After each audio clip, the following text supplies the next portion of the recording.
Esto siempre lo digo cada vez que llega el Día del Padre. A veces le hablamos a los hijos, pero a lo que tenemos que hablar es a los padres. Los hijos tienen que ahorrar a los padres, sí, y los padres no tienen que esperar a los hijos. Pero cuando es el Día del Padre hay que hablarle al padre, y cuando es el Día de la Madre hay que hablarle a la madre. Según nuestro Señor Jesucristo, que es nuestro modelo, Él está hablando en cuanto a amar a todos, aún hasta a los enemigos. Es la exhortación que nuestro Señor Jesucristo da. Y en Mateo 5:48, le prometo que no me voy a extender mucho, pero sí quiero compartir esto. Dice, el Señor Jesucristo está hablando en el Sermón del Monte, dice, sed pues vosotros perfectos, como vuestro Padre que está en los cielos es perfecto. Es un llamamiento y una exhortación que el Señor hace a nosotros y a todos, pero especialmente este día lo podemos, ya que estamos celebrando el Día del Padre, al menos aquí hoy en la iglesia, para que sepamos los padres cómo nos tenemos que mover y que tenemos ahí ese modelo donde mirarnos. Y cuando uno mira la palabra, uno dice es imposible, pero el Señor lo dice. El Señor nos llama a ser como Él es, perfecto como vuestro Padre que está en los cielos es perfecto. Así que diríamos que se puede alcanzar. Dios es Dios, pero está hablando a nosotros, a los padres, que tenemos que llegar a ser perfecto como vuestro Padre que está en los cielos es perfecto. Cuando hablamos sobre esto, yo podría decir el Padre perfecto, cuando uno mira en Lucas capítulo 15 y la Escritura habla acerca de esta parábola o declara lo del hijo pródigo, ahí podemos ver el amor del Padre, de Dios para con nosotros. Lo que el hijo pródigo hizo, cómo se fue, vivió perdidamente y el Padre todos los días lo estaba esperando.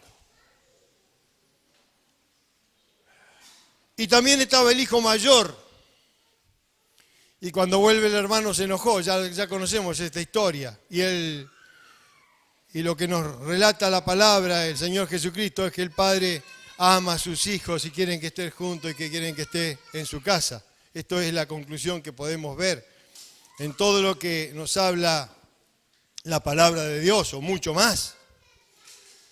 Pero yo quisiera bajar un poco la mirada y poner hombres como nosotros en el transcurso de la historia, el comportamiento que tuvieron. Yo voy a hablar en este momento sobre dos hombres. Uno es Abraham, el padre de los creyentes, a un hombre que eligió el Señor y le había dado una promesa cuando ya estaba avanzado en años.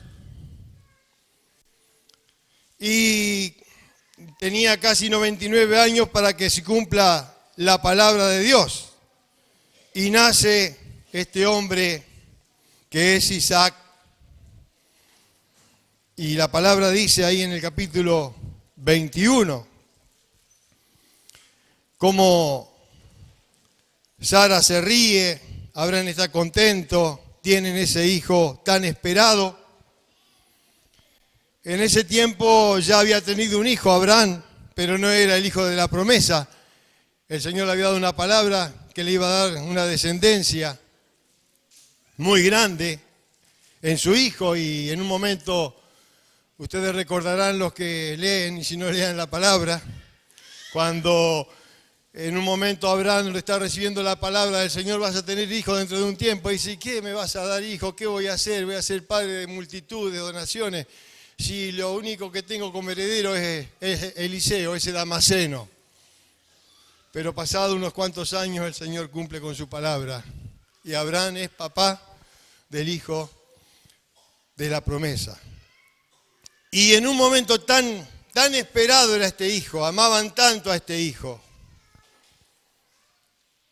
Y dije esto, que había tenido una sierva con la cual había tenido un hijo.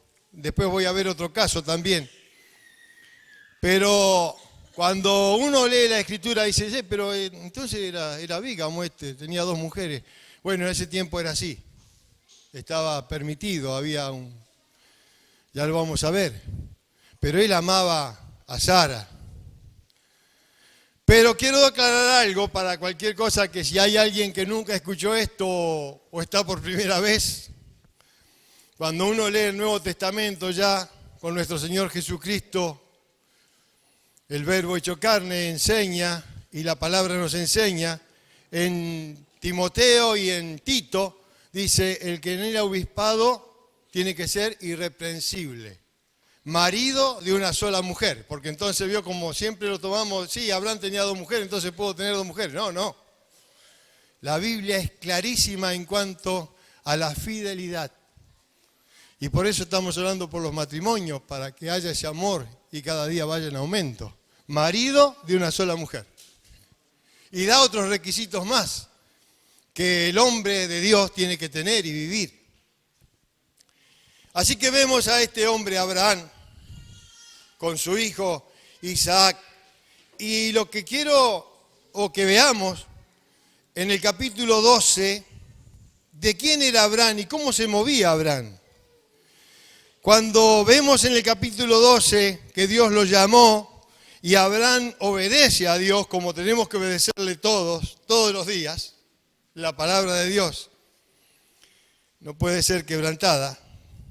Dice el versículo 7 del capítulo 12, y apareció Jehová a Abraham y le dijo, a tu descendencia daré esta tierra, y edificó allí un altar a Jehová, quien le había aparecido. Versículo 8, dice, luego se pasó de allí a un monte al oriente de Betel y plantó su tienda, teniendo a Betel al occidente y a Jai al oriente, y edificó allí un altar a Jehová e invocó el nombre de Jehová.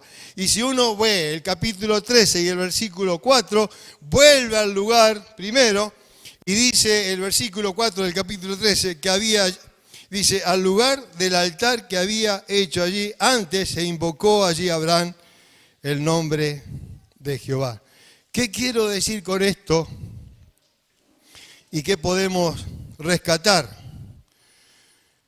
De un hombre que estaba en la presencia de Dios permanentemente. ¿Y qué garantía podemos tener si buscamos a Dios de todo corazón, con transparencia, en limpieza, cómo el Señor se revela en nuestras vidas? Y también podemos ver en este hombre que permanentemente estaba en la presencia de Dios, el comportamiento que habrá tenido también en su hogar. Yo quiero avanzar en los años, pero ya después muere su mujer, Sara, y entonces, cuando ya tiene casi 40 años, según lo que uno lee, Isaac, el padre está preocupado, lo había guiado seguramente a la presencia de Dios, porque vemos en Isaac un hombre que en verdad vivía tranquilo, pero ahí en la presencia de Dios. ¿Y cómo puede respetar un hijo al padre cuando el padre está en la presencia de Dios y tiene esa autoridad que Dios da? ¿Cómo lo pueden respetar? A tal punto que Abraham lo toma a ese Damaseno, era el criado mayor o el que más tiempo estaba en su casa, y le hace juramentar que tiene que ir a buscarle una novia para su hijo.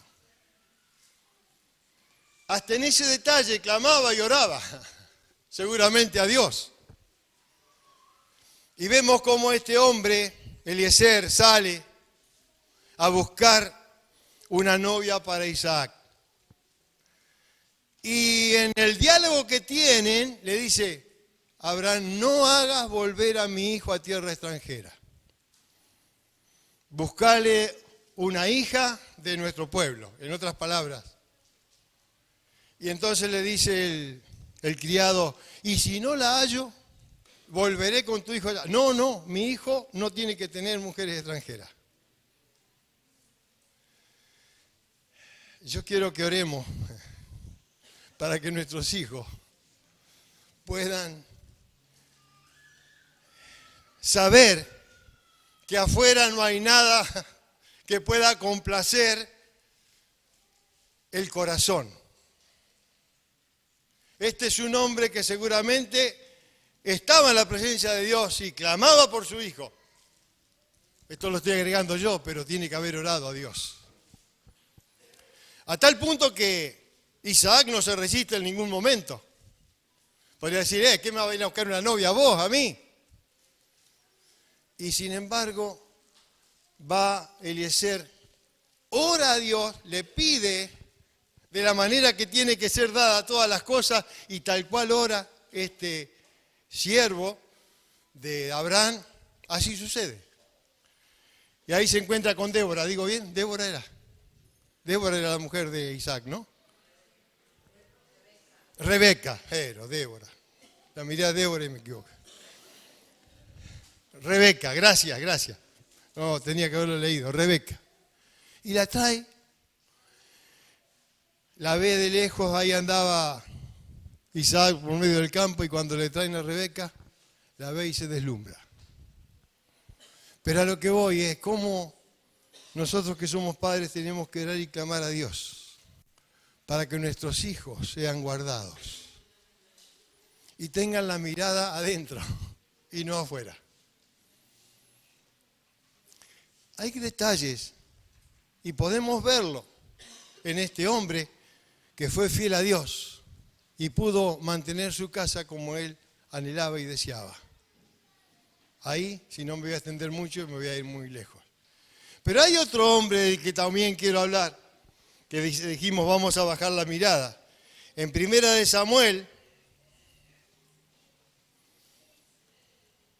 a partir del capítulo 1 ya la conocemos a esta historia demasiado, pero voy a leer el capítulo 1, versículo 1. Hubo un varón de Ramataim de Sofín, del monte de Efraín, que se llamaba Elcana, hijo de Jeroán, hijo de Eliú, hijo de Tou, hijo de Suf, efrateo. Ahora vine, por eso aclaré lo que decía Tito y lo que decía Timoteo, que dice: y tenía él dos mujeres, el nombre de uno era Ana y el de la otra Penina. Y Penina tenía hijos, mas Ana no los tenía. Y todos los años aquel varón subía de su ciudad para adorar y para ofrecer sacrificios a Jehová de los ejércitos en Silo, donde estaban dos hijos de Elí, Ofni y Fine, sacerdotes de Jehová. Y cuando llegaba el día en que Elcana ofrecía sacrificio, daba a Penina su mujer, a todos sus hijos y a todas sus hijas, a cada uno su parte, pero a Ana daba una parte escogida, porque amaba a Ana, aunque Jehová no le había concedido tener hijos. Su rival la irritaba, enojándola y entristeciéndola, pero Jehová no le había concedido tener hijos. Así hacía cada año cuando subía a la casa de Jehová. La irritaba así, pero por lo cual Ana lloraba y no comía. Quizás este pasaje, por la actitud de este hombre, yo saco las conclusiones, y usted saque la suya, pero creo que no vamos a escaparlo de aquí. Era un buen marido, porque cuidaba a sus mujeres, le daba a cada una la porción que era necesario que le dé, y a sus hijos, y subía a adorar a Dios. Un ejemplo, el cual tenemos que ver, y los resultados. Vemos después cuando Ana clamaba a Dios y viene este sacerdote Elí y la mira y ella está quebrantada buscando al Señor y pidiéndole que le dé un hijo, y el sacerdote en vez de darse cuenta le dice: estás ebria. Y responde: no, yo soy una mujer acongojada, que estoy buscando de Dios que me conceda tener hijos. Y por lo menos hace algo bien Elí. Le dice: anda, que Dios va a conceder tu petición. Pero hay algo que a mí también me llamaba la atención mientras yo leía este pasaje y muchas veces cuando lo medito. Elcana quería tener hijos con Ana, porque la amaba, era su mujer. Y cuando Dios le da el hijo, que era Samuel, podría decir, me lo quedo. Este es el hijo que estaba esperando. Y sin embargo, podemos ver cómo miraba al Señor. Cuando Ana decide que se lo pedía a Dios para entregárselo y que quede en el templo, vemos que en ningún momento la Biblia nos dice que el Cana se enojó o le dijo, ¿qué estás haciendo, mujer? O qué vaya. No. Fue con Ana aquel día cuando después había sido destetado este hombre, Samuel, que era un niño. Inclusive llegó para ofrecer sacrificios a Dios. Qué cosa que podemos sacar tantos ejemplos de este hombre. Un padre, un esposo. Y podemos ver tanto en uno como en otro, de la manera que se movían. Pero mi hermano, papá, y al que lo vaya a hacer, tenemos que estar en la presencia de Dios. Tenemos que buscar a Dios. Tenemos que escudriñar las Escrituras. Tenemos que clamar y buscar a Dios para que nos dé sabiduría para guiar a nuestros hijos. ¿A dónde? A su presencia. A transmitirle que el temor de Dios es lo mejor que puede tener un joven, un preadolescente, un adolescente, hasta un niño. El temor a Dios, que no es miedo, tantas veces decimos, no es miedo, sino es esa reverencia y ese anhelo de agradar a Dios desde muy pequeño. Y miren los resultados. Lo vemos a Isaac, en el cual le sería dada descendencia. Y Abraham es padre de los creyentes, bendito sea Dios. Y podemos ver también en la vida de este hombre, del Cana, cuando vemos la vida de Samuel, que era un fiel profeta de Dios. Todos los papás que están acá, todos los papás que estamos acá, podamos escuchar y prestar atención y saber que hay alguien que siempre está atento a nuestras oraciones y nuestros clamores. Pidámosle a Dios y pidámosle bien. Si es necesario humillarnos, los humillamos. Y es necesario clamar cada día, clamemos. Pero mi hermano, yo quiero decirte algo, mi hermano papá y el que lo vaya a hacer, y los que en el día de mañana podrían ser, busquemos a Dios para encontrar la sabiduría y saber mostrar el camino a nuestros hijos. ¿Dónde está la verdad y dónde está la vida? Amén. Amén. Padre, te rogamos a ti, que eres el dador de toda dádiva. Danos, Señor, un corazón quebrantado y deseoso siempre de buscar tu rostro, como lo hacía en su momento Abraham, seguramente como lo hacía el Cana, y, Señor, otros tantos que quizás podamos tener como ejemplo. Danos, Señor Jesucristo, esa gracia de humillar nuestros corazones delante de tu presencia y saber que en ti está la gracia y la sabiduría para poder aconsejar y poner en nuestras bocas, Señor, palabras justas y palabras de vida. Bendecí a cada padre, Señor, bendecí. Bendecinos, Señor, te necesitamos cada día más. Por eso es que traemos esta reflexión, para que podamos de verdad encontrarnos contigo y que tú nos ayudes en todas las cosas, como ayudaste, Señor, a estos hombres que hemos mencionado. Te bendecimos y te damos muchas gracias en el nombre del Señor Jesucristo. Amén.